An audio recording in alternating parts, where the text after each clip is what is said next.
Alors, Be'ezrat Hashem, bonjour à tous et Parashat Hashavua.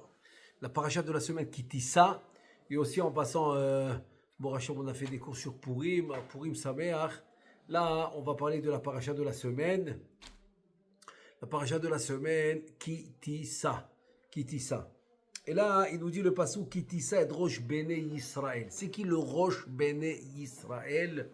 Alors là, on va voir le Ben Ishraï. Dans son livre Od Yosef Chai, un pirouche extraordinaire. Il dit que Rosh Bene Israël, ça va parler de Moshe Rabbeinu.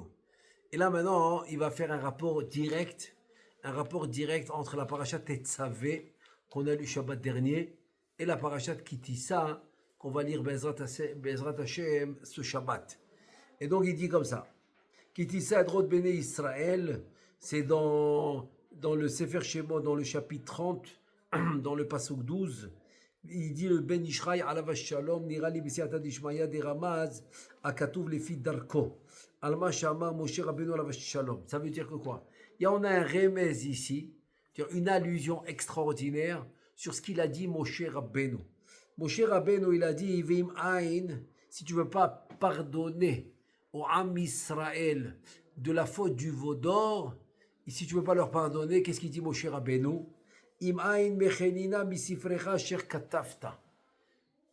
Efface-moi de ton livre. Avant de continuer le Ben Ishraï, j'ai juste une parenthèse extraordinaire que le Rebbi de Lubavitch, il pose une question extraordinaire. Il dit attends, je comprends pas. Qu'est-ce que Moshe Rabbeinu il demande? Tu veux pas pardonner au Am Israël? Eh bien tu sais quoi? Efface-moi de ton livre. Maintenant la question se pose, il dit le Rebbi, je comprends pas. S'il efface le nom de Moshe Rabbeinu, le Sefer Torah est pas saoul. Je pose maintenant, s'il manque une lettre, je n'ai pas dit un mot, une lettre. S'il manque une lettre dans le Sefer Torah, est-ce que tu peux le sortir Shabbat? Non. C'est-à-dire que le Sefer Torah, il est pas saoul. Le Sefer Torah est pas saoul s'il manque une lettre. Comment Moshe Rabbeinu peut demander d'effacer son nom de la Torah? C'est la question qu'il pose. Il répond une réponse extraordinaire. Il dit comme ça, il dit qu'en fait, Akadosh Baruch Hu, il a deux ahavot, c'est-à-dire il a deux amours dans le monde, il a que deux. Et c'est quoi les deux? Il aime la Torah et il aime le Am Israël. Le Rebbe demande, est-ce que Akadosh Baruch Hu, il aime plus le Am Israël ou plus la Torah? Qu'est-ce qu'il aime le plus?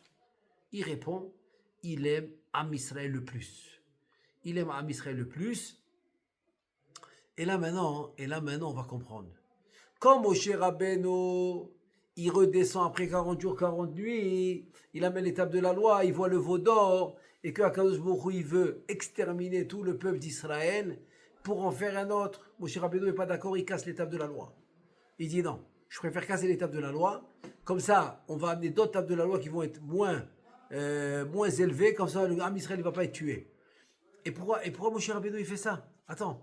Toi, Moshe Rabbeinu, tu étais 40 jours, 40 nuits en haut avec Akadosh Baruch Hu. Il t'a donné l'étape de la loi. De quel droit tu les casses? La question, elle se pose, qui lui a donné la permission de les casser? Alors que Akadosh Baruch Hu lui a donné après 40 jours et 40 nuits qu'il était en haut. Et c'est pas ça, ça s'arrête pas là la question. C'est qu'on voit que Akadosh Baruch Hu, qu'est-ce qu'il lui dit? Ishar Koach. Magnifique. Moshe, magnifique ce que tu as fait. Très très bien. Tu as cassé l'état de... Je suis très content. Comment c'est possible que Akadosh Baruch Hu est content que Moshe Rabbeinu a cassé l'étape de la loi? Comment c'est possible? Il dit parce qu'en fait, Moshe Rabbeinu, il a dit à la Torah, écoute, tu n'es pas prête, toi, à pardonner au Am Israël parce qu'ils ont fauté à Avodah Zarah, tu n'es pas prête? Eh bien, si tu n'es pas prête, tu peux enlever mon nom. Pourquoi tu peux enlever mon nom? Parce que moi, j'ai appris d'Akadosh Baruch Hu. Mon maître, comme dit la Gemara, Shulamad Mipi Gvura, que Moshe Rabbeinu a appris de la Gvura. La Gvura, c'est Akadosh Baruch Hu.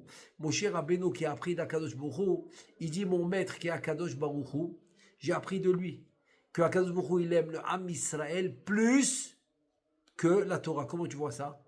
Tu vois bien que 26 générations avant Matan Torah, le monde existait. Le monde a existé depuis Adam Arishon jusqu'à Moshe Rabbeinu. Quand ils étaient au désert, ils ont reçu la Torah, 26 générations. 26 générations. C'est pour ça que le Mizmor qu'on fait Shabbat juste avant Baruch Shama, Odula Shem Keto Kilolam Chazo, il y a 26 psukim contre les 26 générations qui existaient avant le don de la Torah. C'est pour ça qu'on fait 26 fois Odula Shem Kitov, 26 fois Kilolam Chazo, etc. C'est les 26 générations que le monde existait avant le don de la Torah. Donc ça veut dire que quoi? Qu'Akadosh Baruch Hu, il a formé d'abord le Ham Israël, Adam Arishon, que cette Neshama se divise en trois, Avram, Yitzhak, Yaakov, c'est-à-dire ça devient une racine de 3 Neshamot. Ensuite, elle se divise en 12 racines, 12 Neshamot, c'est les 12 tribus. Ensuite, 70, comme le passage qui dit, Beshivim Nefesh, Yardou le Mitzrayim, elle s'est divisée en 70 racines, 70 Neshamot. Et ensuite, finalement, 600 000, ça fait Shishim Ribo, qui sont sortis d'Égypte. Ils sont sortis d'Égypte des millions et des millions. Oui, mais 600 000 racines de Neshamot, c'est eux qui reçoivent la Torah. Et jusqu'à aujourd'hui, c'est ça le compte. Le compte des racines de tous les Neshamot, c'est 600 000. Et les 600 000, ils ont des dérivés. C'est pour ça que, Baruch Hashem, il y a des millions de juifs. Ken Yirbu, Vechen Yirbu, Vechen Yifrotz, etc. Bezrat Hashem. Donc ça veut dire que quoi? Ça veut dire qu'avant le don de la Torah, Akadosh Baruch Hu s'est occupé de former le Ham Israël. Donc tu vois que l'amour qu'Akadosh Baruch Hu a pour le Ham Israël, elle est plus forte que la Torah. Il vient à Moshe Rabbeinu, il dit à la Torah, attends. Tu n'es pas capable de pardonner au Ham Israël? Efface-moi de ton livre. Qu'est-ce que j'ai besoin maintenant de la Torah si tu n'es pas capable d'effacer le Ham Israël? Si tu n'es pas capable de pardonner au Ham Israël, de la même manière que Akadosh Baruch Hu, il aime le Ham Israël plus, moi aussi j'aime le Ham Israël plus. C'est pour ça que Moshe Rabbeinu, Massar Nefesh, il s'est donné complètement pour le Ham Israël. Donc c'est ça en fait, c'est ça Mechinina. Mechinina, efface-moi, parce que le Ham Israël, je l'aime plus que la Torah. Et donc, et c'est pas que ça, c'est que Bessi Atad Ishmaya, vendredi, j'ai dit parce que c'était la Iloula. Vendredi passé, c'était la Iloula de Moshe Rabbeinu. Et c'est pour ça que j'ai dit, attends, je comprends pas. Dafka la paracha qui est toujours dans la Iloula. C'est quoi la paracha qui est toujours dans la Iloula de Moshe Rabbeinu? C'est Tetzavé, Vata Tetzavé, c'est la paracha toujours où il y a la Iloula de Moshe Rabbeinu. Ah, de toutes les parachiotes, depuis qu'il est né, Moshe Rabbeinu, jusqu'à la fin, dans toutes les parachiotes, son nom est mentionné. Tu as choisi la paracha de la Iloula de Moshe Rabbeinu pour ne pas le mentionner? Eh bien, la réponse est la suivante. C'est pour te montrer que Moshe Rabbeinu, il aime le Ham Israël plus que la Torah. C'est pour ça que le jour de son Yortzeit, le jour de sa Askara, le jour de sa Iloula, son nom n'est pas mentionné dans la paracha. Bon, je ferme la parenthèse. C'est rien que pour expliquer comment Moshe Rabbeinu a osé dire « efface mon nom ». Alors c'est ce qu'on a expliqué maintenant. Maintenant, on continue le Ben Ishraï. Le Ben Ishraï, il te dit, écoute bien, pourquoi Moshe Rabbeinu, le Remez de Moshe Rabbeinu qui a dit, si tu ne veux pas pardonner à Israël, Mechenina misifrika asher katavta, efface-moi de ton livre que tu as écrit. Et Dilkar, c'est pour cela. L'onirtav shebo, c'est pour cela que son nom n'a pas été mentionné dans la paracha Tetzavé. Il dit le Ben Ishraï alav shalom, une explication extraordinaire. Il dit au Pirashti Besiata Dishbaya, j'ai expliqué Besiata Dishbaya, Mashelo Nirtav Shebo Atov, pourquoi son nom n'a pas été mentionné dans Parashat Tetzavé? Il dit parce que lui-même, il a demandé. Comment ça lui-même? Lui-même, il a demandé de ne pas écrire son nom. Bidvarim Elu ala davar hazeh, shelo yikatev shebo Parashat Tetzavé. Alors maintenant, on veut comprendre. Pourquoi? D'abord, comment? C'est quoi le remez? C'est quoi l'allusion que Moshe Rabbeinu demande de ne pas mentionner son nom dans la paracha Tetzavé? C'est quoi le remez? Il dit le remez, c'est le suivant. Akadosh Baruch Hu, il a accepté. Et comment tu vois dans le passage que ça parle de paracha Tetzavé? Il dit Ki tevad misifrecha. Alors qu'est-ce qu'il dit Moshe Rabbeinu? Mechenina, efface-moi, s'il te plaît, misifrecha de ton livre. Si tu prends le mot misifrecha et tu le divises, tu le lis misefer kaf. Misifrecha. Alors, tu le divises, le mot, ça fait misefer du livre, kaf c'est 20. Compte les livres depuis Bereshit jusqu'à Tetzavé, c'est la 20e paracha. Et comme c'est la 20e paracha, donc Kav Yachol, c'est comme si Moshe Rabbeinu il dit misifrecha, misefer kaf, efface-moi de la 20e paracha, Akadosh Baruch Hu accepte. Parce que dans le Chumash Bereshit, tu en as 12. Dans le Chumash Shemot, tu en as 11. Et donc ça fait 11 et 12, ça fait 23. Et là, on est dans le Chumash Vaikra. Pardon. Pardon. On a dit que 11 dans Bereshit, 12 dans Shemot, ça fait 23. Et là, on est dans Parashat Tetzavé. Là, on est avec qui dit ça, mais on a parlé de la Parashat Tetzavé où son nom n'est pas mentionné. Donc, la Parashat Tetzavé, c'est la 20e. C'est la 20e. Voilà. Il y a 23 en tout. C'est-à-dire qu'après Tetzavé, il reste 3 parachiotes pour finir le Chumash. Pour finir le Chumash. Qui dit ça Vayakel Pekoudé. Voilà. Qui dit ça Vayakel Pekoudé, c'est 3 parachiotes qui restent. Après Tetzavé, ça fait 23 en tout. Donc ça veut dire que c'est la 20e. C'est la 20e parachia. Il te dit, écoute, il dit que la paracha, elle va s'appeler Beshem Sefer.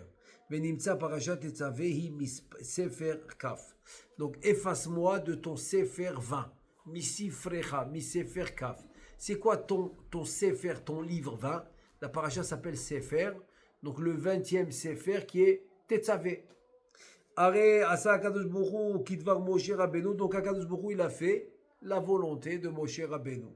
Shelo Katav Shemo Besefer Kaf. Shehu Parashat Tetzavé. Donc il n'a pas écrit son nom dans la Parashat Tetzavé. Et là Moshe Rabbeinu il demande pourquoi? Il demande ça pour le bien de Am Israël. Et c'est quoi ici le bien de Am Israël que Moshe Rabbeinu doit demander que son nom ne soit pas mentionné dans la 20e paracha? Il dit pourquoi? Il dit pour rassasier. Les asbiya, c'est rassasier. Pour rassasier les yeux du Satan. Chez quoi? Chez It Payez Bazé. Velo Yarbe Bekitrouk, chez Mekatreg al Israël, les Chalotam Chazve Shalom. C'est-à-dire que quoi? Que Moshe Rabbeinu, il a dit au calme, on va rassasier les yeux du Satan pour ne pas qu'il soit mécatré, pour ne pas qu'il va accuser le Ham Israël à cause de la fosse du veau d'or. C'est-à-dire que Moshe Rabbeinu, il a fait Bechokma avec intelligence pour justement, regarde l'amour qu'il avait pour Ham Israël. Il était prêt à s'effacer. Il était prêt à enlever son nom de la paracha pour calmer le Satan, qu'il n'accuse pas le Ham Israël de la faute du veau d'or. Qui s'amah basé chez Nersar, chez Mo Parasha Achad, parce que le Satan était très heureux. Il était très heureux que son nom ne soit pas mentionné dans une des parachiotes de la Torah. Alors que depuis qu'il est né, toutes les parachiotes, ils mentionnent le nom de Moshe. Et donc le Satan était content.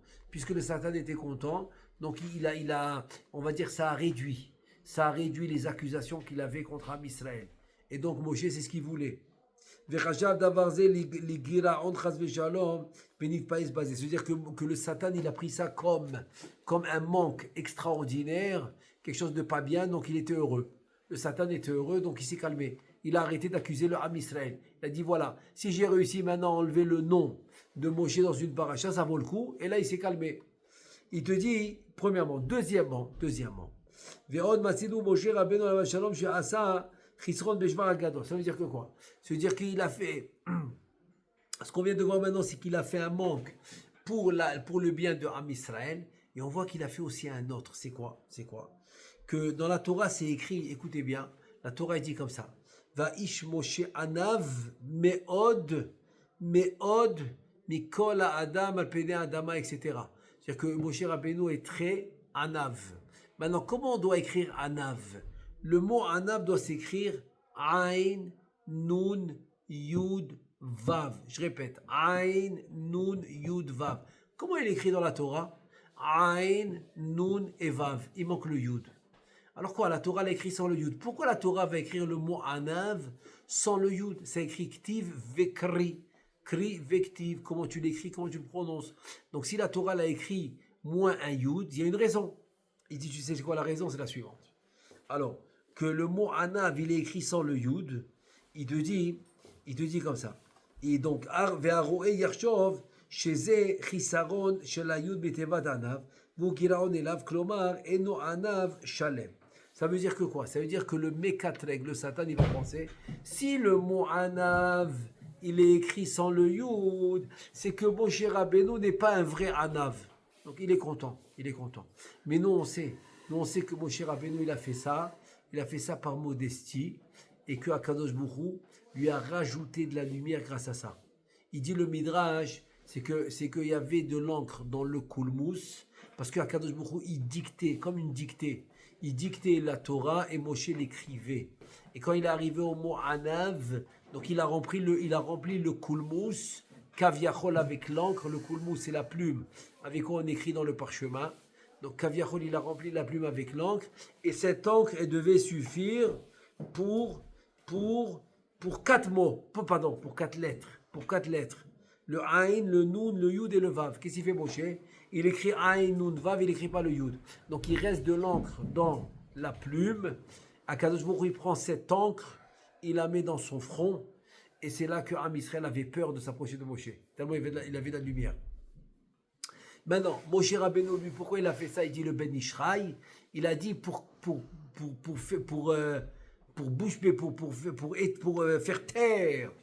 faire taire le Mekatreg, comme on dit le lundi et le jeudi dans les Tachanoun, qu'on rajoute, Chatom Pe Satan Vialastin Alenu. Mazé Chatom Pe Satan, ferme la bouche au Satan, qui nous accuse pas. Et là, Moshe Rabbeinu, il a réussi en enlevant le Yud, parce que le Satan, il a dit, ça veut dire que sa anava, sa modestie n'est pas complète, n'est pas entière. Donc il était content. Donc voilà un deuxième cas de figure, ok, à part la parashat Tetzavé, deuxième cas de figure que Moshe Rabbeinu il fait taire l'ange accusateur contre Am Israël. Et il dit le Ben Ishraï, il dit en fait c'est exactement le contraire. C'est que c'est devenu une louange pour le Moshe Rabbeinu. ובאמת הוא שבח שגם בזה כיוון להשביע עיניו של השטן בראותו חסכון זה בפטרונם של ישראל. Alors c'est quoi le Shevach maintenant? Le Shevach, c'est la louange de Moshe Rabbeinu, c'est qu'il a réussi encore une fois à calmer le Kitrug, à calmer l'ange accusateur, et donc il l'a rassasié. Il a rassasié parce qu'il était content. Il manquait un Yud, il est content. Voilà, votre maître, votre chef, vos droits, sa modestie n'est pas complète. Donc il était content. Donc c'est une louange pour Moshe Rabbeinu. ובאמת הוא שבח לו, ויש לו זכות ונשיאות ראש בזה. Il te dit c'est le contraire. C'est le contraire que grâce à ça, Moshe Rabbeinu est devenu le plus grand Anav. Le Chida, il dit, Va'ish Moshe Anav Me'od. Me'od, il dit, c'est racheté votre mi Avram et David. Plus que Avram et David. Qu'est-ce qu'il a dit à Avram? Il a dit, Vanochi Afar Va'efer. Afar, c'est de la poussière, c'est quelque chose. David, il a dit, Tola'at Velo Ish. Je suis un ver de verre, un verre. Mais c'est quelque chose. Moshe, il a dit, Va'anachnu Ma. Rien du tout. Comme pour te dire que quoi, c'est devenu une louange pour Moshe Rabbeinu, que c'était un vrai Anav, un homme humble, mais à 100%. ונראה שגם זה עניין החיסרון של היוד, בתיבת ענב נרמז, בדברו, שאמר מכינינה מספריך, דקרבה מספר קו, היינו, קמץ תחת אות פה. Ça veut dire que quoi? Ça veut dire que quand il m'a dit Mechinina misifrecha, on a dit c'est quoi misifrecha, misefer? Sefer, c'est la paracha. Quelle paracha? Misefer kaf, la paracha 20. Et si tu viens voir dans le mot misifrecha, il te dit misefer kaf. C'est-à-dire que si maintenant tu divises le mot misefer kaf, ça devient mispar kaf. C'est quoi mispar kaf? C'est le nombre. Kaf c'est 20. 20 c'est le 20 c'est la gematria du khaf, misifer kaf, c'est le 20, mispar kaf. Il dit parce que tu mets kamat sous le p, ça fait mispar kaf. Et le yud, comment tu écris le yud au complet? Yud c'est yud vav dalet. Yud vav dalet c'est 20. Quand tu l'écris au complet c'est 20. Donc le yud que Moshe Rabbeinu il n'a pas écrit, c'est aussi la même gematria. Maintenant, on a compris. C'est-à-dire que dans les deux cas de figure, Moshe Rabbeinu a réussi à faire taire l'ange accusateur contre Am Israël. Incroyable. Ça c'est vraiment l'annulation totale pour le service divin de faire taire l'ange accusateur contre son peuple, contre le Am Israël que Hachem il aime le plus, comme on a dit tout à l'heure, plus que la Torah. Et là maintenant, on revient à Kitissa. Ça fait que quoi? que Kitissa, en fait, le Pérou, c'est quoi? Il te dit, Veze Jamar Kitissa et Rosh Bene Israël, Kloma, Chisron Chemo min Parasha Kaf, Vegam Chisron Ot Yod, min Teva Anav. Enam Gruot Chas Veshalom le Moshe Rabbeinu Vashalom Shu Rosh Bene Israël. Il vient maintenant la Torah. La Torah, elle vient dans Parashat Kitissa. Elle te dit Kitissa est Rosh Bene Israël. Rosh Bene Israël, c'est Moshe Rabbeinu.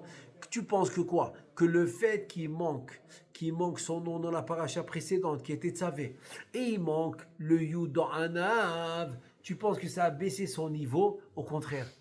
Kitissa est Rosh Béné Israël, c'est la tête de Am Israël.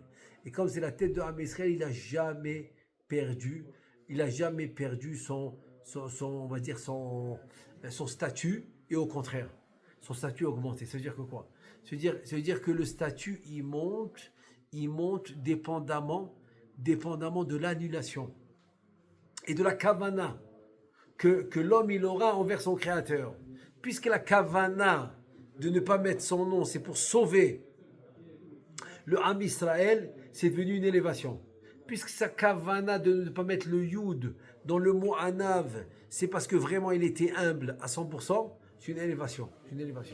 Ça veut dire que quoi? Ça veut dire que ce que l'homme y fait, d'une manière, on va dire, d'une manière sincère, l'Echem Shamaim, ça devient une élévation. C'est-à-dire que je vais donner un exemple. Par exemple, le Reshit Chochma, Rabbi Eliyahu Vidash, il dit que le but de la Torah, c'est quoi? Yirat Shamayim. Tu étudies la Torah pour être Yirat Shamayim.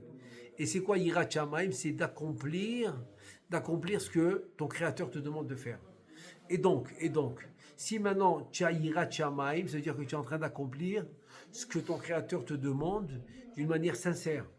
Ok, même si tu dois t'annuler. Je donne un exemple. Attends, ça c'est des exemples, je vais te dire.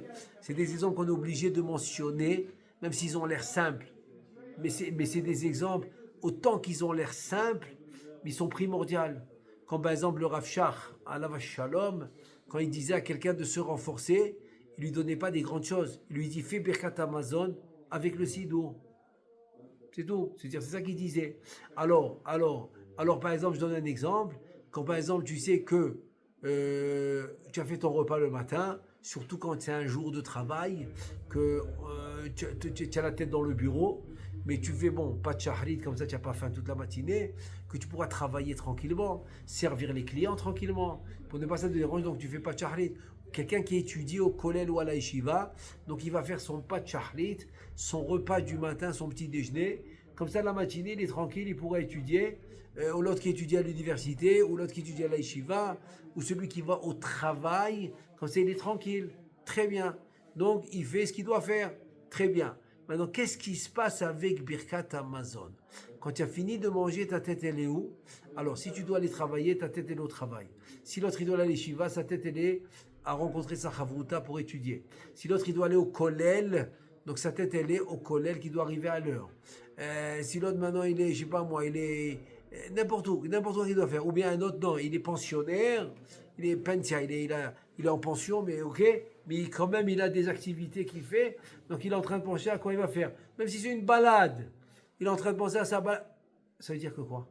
Ça veut dire que maintenant tu dois casser tes volontés, tu dois casser ta volonté maintenant d'aller faire ce que tu veux. Et comme tu as envie de faire ce que tu as envie de faire, donc le Birkat Amazon, automatiquement, il va être bâclé. Donc tu dois arriver maintenant, qu'est-ce que tu dois dire? Non, le Birkat Amazon doit se faire mot à mot. Tu casses ton envie, ou ton réchec, et ce qui va te pousser à aller faire ce que tu dois faire. Tu mets tout à zéro, et tu dis non, maintenant je fais la bracha. Et tu fais la bracha tranquillement. La même chose avec Ashayatsa. Tu rentres aux toilettes parce qu'il n'y avait pas le choix. Même si tu es en pleine activité, tu dois aller aux toilettes, donc tu vas aux toilettes. Quand tu sors des toilettes, tu penses à tes activités. Tu penses à ce que tu dois faire. Non, tu arrêtes tout. Tu fais Baruch, Ata, Hashem. Il y a 45 mots dans cette bracha. Comme la Gematria Adam. Et donc cette bracha, elle amène la Rifoua. Donc tu vas tranquillement, tu le fais tranquillement. Ok, il y avait le Rav Yoshua Maman, alav shalom. Ok, bon Hashem, j'ai eu le mérite de le connaître, et même dans sa vieillesse, quoi. Il avait déjà plus de 90 ans quand je l'ai connu. Pendant 10 ans, je l'ai connu, il avait plus que 90 ans déjà. Donc il a vécu 100 et quelques. Il habitait mamage dans mon quartier. On se voyait des fois quand j'allais à la synagogue du quartier, et ben il venait, il habitait juste à côté. Et je te dis, c'était à voir. C'était un Oved Hashem incroyable. Moi je l'ai connu, il avait déjà plus de 70 ans. Ah, imagine-toi. Et je l'ai connu pendant au moins 10 ans. Donc il a vécu 100 et quelques. Il fallait le voir. Quand il sortait des toilettes, il fallait voir la bracha, comment il la faisait. Une bracha de 15 à 20 secondes, il te la faisait en 2-3 minutes. Baruch, Ata, Hashem, Elokeinu, Meler. Attends, c'était à voir. Asher, Yatsar. Avec ça, il avait un accent marocain et tout, tu vois. Un grand Talmid Chacham. Jusqu'à la fin de ses jours. La dernière semaine, à 100 ans, 100 et quelques, avant qu'il quitte ce monde, il a écrit un Psak Halacha. Il a écrit des Divrei Torah. La dernière semaine avant qu'il quitte ce monde. Il fallait voir comment il faisait la bracha. Ta'adam, Uvarabo, Nekavim, Chaloul. Attends, c'était à voir. Des trucs incroyables, tu vois. 10 fois plus de temps que ça prend à n'importe qui. Et Baruch Hashem, il a eu le mérite de vivre très longtemps. Ou bien il y en a, par exemple, ils se pressent. Ils doivent aller au travail. Ah, mais il a fait son repas parce qu'il n'y a pas chaud, parce que sinon il aura faim après. Donc il fait son repas. Il doit aller au travail, il se presse. Très bien, tu te presses. Et comment il fait le Birkat Hamazon? Il regarde la montre. Il voici les trucs. Et il est en train de faire Birkat Hamazon. Tu comprends? Il fait un signe à sa femme, il fait un signe à son fils. Birkat Hamazon. Après, il va au travail. Mais attends, toute la bracha de ton travail, elle est où? Elle est dans le Birkat Hamazon. Dans le Birkat Hamazon. Tout le monde est d'accord que celui qui fait attention à son Birkat Hamazon, la parnassa, elle va jamais lui manquer. Jamais. J'avais une Ravruta incroyable. Il vivait avec des nissim. Il n'avait pas beaucoup de rentrées, mais il vivait très bien. Pourquoi? Parce qu'il a pris sur lui, montre en main, que Birkat Hamazon ne doit pas être moins que 15 minutes. Attends, vas-y, je te laisse faire 15 minutes. Tu vas t'ennuyer, tu vas t'endormir. Je te dis, tu vas t'endormir. Tu vas pas savoir quoi faire. Eh bien, c'était mon Chavruta. Alors imagine-toi, quand on faisait un repas, donc je savais que, quand Birkat Hamazon arrive, je dois l'attendre 15 minutes. Tout le monde, ça prend quoi? 5 minutes. Allez, tu l'as fait doucement, ça te prend 6 minutes. Tu l'as fait très doucement. 7 minutes. Tu as exagéré. 10 minutes. 15 minutes. Baruch. Attends, il n'était pas Kabbalah. Pas Rachash. Pas Kavanot. 15 minutes. Et je te raconte pas les nissim qu'il a fait. Je te raconte pas. Ha'el. Hazan. Otanu. Ve'et. Ha'olam. Kulo. Attends, 15. Attends, il doit faire 15 minutes. Attends, c'est ce qu'il a pris sur lui. Je suis sûr que jusqu'à aujourd'hui, on s'est un peu quitté de vue, etc. Parce qu'on a ça. Aujourd'hui, il habite à Beth Shemesh, tu vois. Donc mais voilà, c'est pour te dire. Ça veut dire que maintenant, tu dois venir et montrer que finalement, c'est quoi le but, c'est quoi le ikar, c'est quoi le principal, et c'est quoi l'accessoire, c'est quoi ce qui est tafel. Toi, tu penses que le travail, c'est lui qui t'amène l'argent. C'est faux, c'est la bracha. C'est la connexion avec Akadosh Baruch Hu qui t'amène la parnassa. Donc, mise là où tu dois miser. Birkat Hamazon. Et la refoua. Ah, j'ai trouvé le meilleur docteur. Et il pense que c'est le docteur qui donne. Pas du tout. Le docteur, c'est Rofer Chol Basar ou Maflil La'asot. C'est Akadosh Baruch Hu. C'est Akadosh Baruch Hu, le plus grand docteur. Et donc, c'est lui qui donne la refoua. Donc, il faut miser là où il faut miser. Et c'est quoi? C'est dans la bracha, par exemple, Bachar Yatzar, etc. Quand, par exemple, une fois, j'avais un souci, etc. Je suis allé voir mon Rav, Alav Shalom. Et c'est normal, quand tu es dans le souci, tu ne penses pas trop. En tout cas, tu es comme prisonnier dans ton souci. Voilà. Et avant de me parler, qu'est-ce qu'il m'a dit? Il m'a servi un verre d'eau. Un verre d'eau, il m'a servi. Il m'a dit, vas-y, fais la bracha. Il m'a dit, doucement. Et j'ai fait la bracha doucement. Baruch, Ata Hashem, Shehakol Niya Bidvaro. Il a répondu Amen, j'ai bu. Il m'a dit, maintenant tu peux partir. Je lui ai dit, mais on n'a pas parlé. On n'a pas parlé, je lui ai dit. Il m'a dit, non, qu'est-ce que tu viens de dire? Shakol, Niya, Bitvaro. Que tout est sur ses paroles. Shakol, tout, Niya, il va se faire selon ses paroles à lui. Donc maintenant que tu l'as bien dit et que tu l'as bien prononcé et tu comprends que tu l'as dévoilé, ça y est, c'est bon. T'inquiète pas, il n'y a rien à t'inquiéter. Allez, bon, Hachem, tout est passé. Tout est passé. Tu comprends? C'est ça l'idée. C'est ça l'idée. L'idée, c'est comme ça. C'est pour ça que ce que tu penses, tu es en train de perdre ton temps. Tu es en train de perdre ton temps. Pourquoi tu es en train de perdre ton temps? Parce que tu dois aller au travail. Tu vas pas faire Birkat Hamazon 15 minutes. Ça va pas ou quoi? Tu vas au travail. Mais non, c'est le contraire. C'est le contraire. Le fait que tu vas perdre les 15 minutes, c'est ça qui va donner la bracha au travail. Maintenant, Achéria Taradan, le client il m'attend. Je lui ai dit au client, je lui ai dit attends-moi 2 secondes, je dois aller aux toilettes. Il t'attend le client. Tu as peur qu'il se sauve. Il te dit, ah ben attends, mais de quoi tu parles? Cette bracha, ça qui donne le briout pour vivre encore et pour servir d'autres clients. C'est cette bracha qui te donne la briout. Alors qu'est-ce que l'homme il fait? L'homme, il bac la bracha, il va au client. Mais non, c'est le contraire. Donc il faut prendre son temps, il faut le faire. Il faut le faire. C'est ça qu'il a fait Moshe Rabbeinu. Moshe Rabbeinu, il a dit, attends, qu'est-ce que j'ai besoin de la Torah? Qu'est-ce que j'ai besoin de la Torah si maintenant tu veux annuler Am Israël? Donc ça marche pas, Bechinina. Et comme on a vu, finalement, c'est sorti sur lui. Il dit le Ben Ishraï qui dit ça, Edrosh Bene Israël. C'est sorti sur lui une élévation. Ça veut dire que quand tu fais la bonne chose au bon moment et tu penses que tu as perdu, il dit le Ben Ishraï, tu as gagné. Tu as gagné, qui dit ça, Edrosh Bene Israël. Tu penses que tu as perdu, tu as gagné. Et c'est ce qu'il dit ici. Tout s'est renversé. Klomar, Chisron Shemo Mina Parashakaf. Le fait qu'il n'y a pas eu son nom dans la 20e paracha. Ensuite, le Yud qui manquait dans Anav. Ça n'a pas causé, Chas v'Shalom, quelque chose de négatif. Pas du tout. Pas du tout. C'est devenu chez où Rosh Bene Israël. Ça a causé à Moshe Rabbeinu alav Shalom une élévation. Une élévation, ça lui a causé. Et là, Adraba, Tissa et Rosh Bene Israël. Osimlo nesi utu ma'ala, ki shevach veschut yeshlo ba. C'est-à-dire, au contraire, qu'est-ce qu'on a fait à Moshe Rabbeinu? On lui a fait une ma'ala. On lui a fait une élévation. Une élévation, on lui a fait, parce que de ce que tu pensais qui allait être pas bien, parce qu'en fait, c'est le Satan. Il a fait ça pour calmer le Satan, pour le rassasier. Donc, ce que le Satan, il pensait que c'était pas bien, ça a donné une élévation à Moshe Rabbeinu. À ce que toi tu penses que maintenant tu vas perdre ton temps, que maintenant il y a, je sais pas moi, au lieu d'ouvrir le magasin 1 heure de plus, tu vas au shiur, tu vas à ton cours. Tu vas à ton cours et tu dis c'est pas grave. Parce que je dois étudier. Si je vais ouvrir le magasin 1 heure de plus, je vais pas étudier. Et donc tu penses que tu rates 1 heure de client. C'est faux.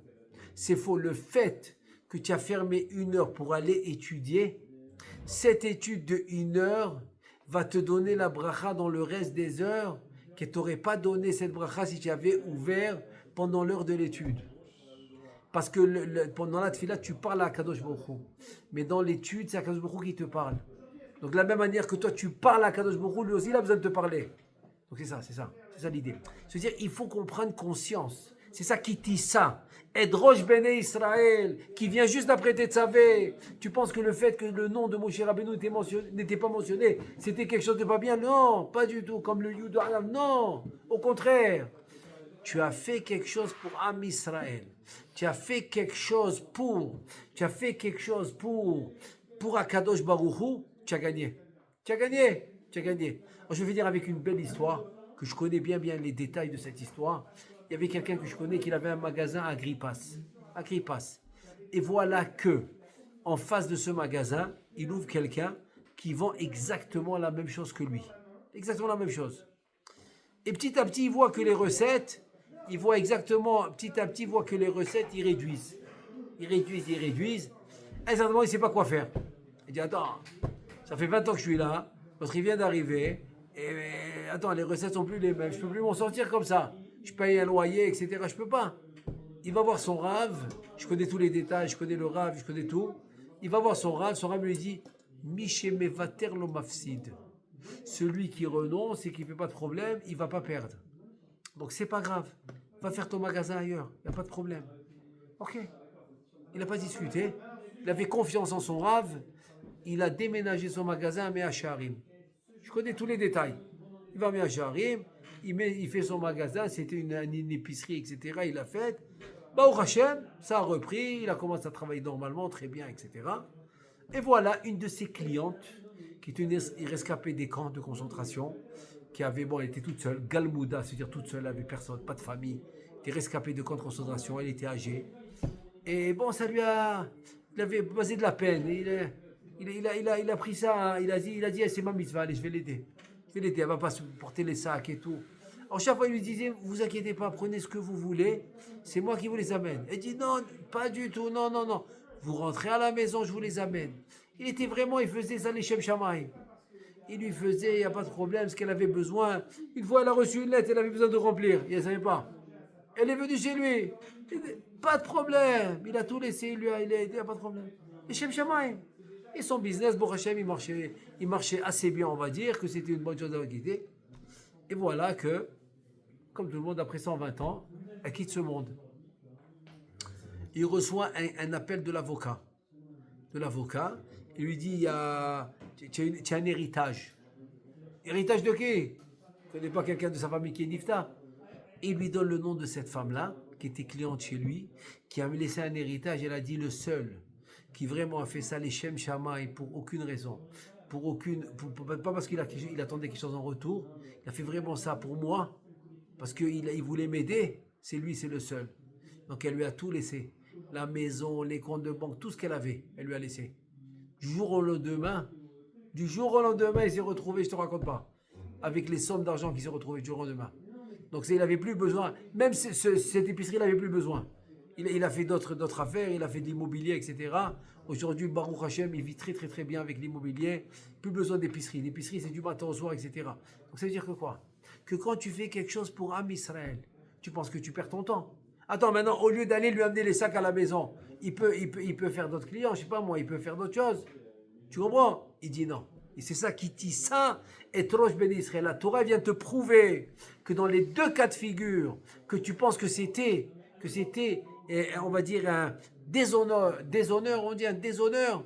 Tu pensais que c'était un déshonneur pour Moshe, c'est devenu un honneur. Est-ce que tu penses que tu perds ton temps, etc.? Non.